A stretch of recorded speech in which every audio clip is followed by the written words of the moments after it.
നമസ്കാരം. മലയാളി വാർത്തയിലേക്ക് സ്വാഗതം. പാലക്കാട് എം.എൽ.എ രാഹുൽ മാങ്കുട്ടത്തിനെതിരായ മൂന്നാമത്തെ ബലാത്സംഗ കേസിൽ നിർണായക വഴിത്തിരിവ്. കേസിൽ അറസ്റ്റിലായി 18 ദിവസത്തിനു ശേഷം എം.എൽ.എക്ക് പത്തനംതിട്ട ജില്ലാ സെഷൻസ് കോടതി ജാമ്യം അനുവദിച്ചു.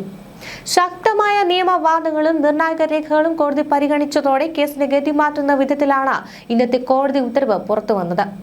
പരാതിക്കാരിയും രാഹുൽ മാങ്കുട്ടത്തിലും തമ്മിലുള്ള ഫോൺ സംഭാഷണത്തിന്റെ ശബ്ദരേഖ പ്രതിഭാഗം കോടതിയിൽ സമർപ്പിച്ചിരുന്നു. ശബ്ദരേഖയുടെ ആധികാരികത പരിശോധിക്കണമെന്ന് പ്രോസിക്യൂഷൻ ആവശ്യപ്പെടുകയും ചെയ്തു. അതിജീവനയുമായി ഉണ്ടായിരുന്നത് ഉഭയസമ്മത പ്രകാരമുള്ള ബന്ധമായിരുന്നുവെന്നാണ് ജാമ്യാപേക്ഷയിൽ രാഹുൽ ഉന്നയിച്ചിരുന്നത്. കേസിൽ അറസ്റ്റിലായി 18ാം ദിവസമാണ് രാഹുലിന് ജാമ്യം ലഭിക്കുന്നത്.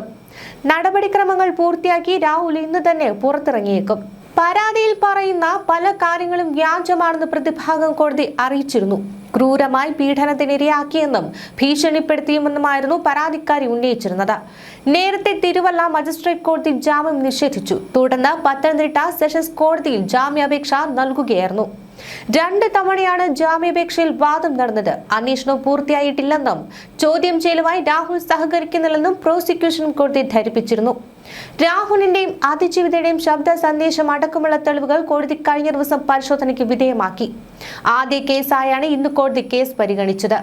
വാദം പൂർത്തിയായതിനാൽ ജാമ്യം അനുവദിച്ചുകൊണ്ടുള്ള ഉത്തരവ് മാത്രമാണ് കോടതി പുറപ്പെടുവിച്ചത്. ഡിജിറ്റൽ തെളിവുകളുടെ ആധികാരികതയിൽ പ്രോസിക്യൂട്ടർ സംശയം ഉന്നയിച്ചതോടെ കഴിഞ്ഞ ദിവസം വിധി പറയുന്നത് മാറ്റുകയായിരുന്നു.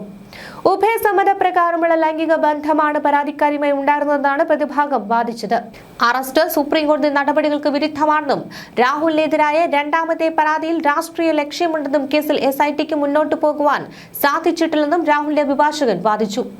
2 ആഴ്ചയിൽ അധികമായി രാഹുൽ മാങ്കുട്ടത്തിൽ ജയിലിൽ കഴിയുകയാണ്. ഇതോടെ രാഹുലിന് ജയിലിൽ നിന്ന് പുറത്തിറങ്ങുവാൻ സാധിക്കും. 3ാമത്തെ ബലാത്സംഗ കേസിൽ നേരത്തെ രാഹുലിന്റെ ജാമ്യാപേക്ഷ തിരുവല്ല മജിസ്ട്രേറ്റ് കോടതി തള്ളുകയായിരുന്നു. ജസ്റ്റിസ് അരുന്ധതി ദിലീപാണ് ജാമ്യ ഹർജിയിൽ ഉത്തരവിട്ടത്. അടച്ചിട്ട കോടതി മുറിയിൽ 2 മണിക്കൂർ വിശദമായ വാദം കേട്ടതിനു ശേഷമായിരുന്നു വിധി. പ്രോസിക്യൂഷനു വേണ്ടി MG ദേവിയായിരുന്നു ഹാജരായത്. രാഹുലും യുവതിയുമായി പരസ്പര സമ്മതത്തോടെയുള്ള ബന്ധമായിരുന്നുവെന്നതിന് ഡിജിറ്റൽ തെളിവുകൾ ഉൾപ്പെടെ പ്രതിഭാഗം ഹാജരാക്കി.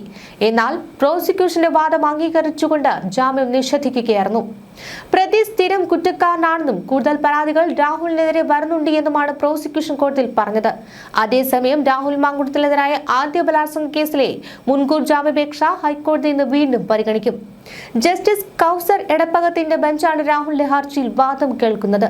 മുൻകൂർ ജാമ്യാപേക്ഷയെ എതിർത്തുകൊണ്ട് പ്രോസിക്യൂഷൻ റിപ്പോർട്ട് നൽകിയിരുന്നു.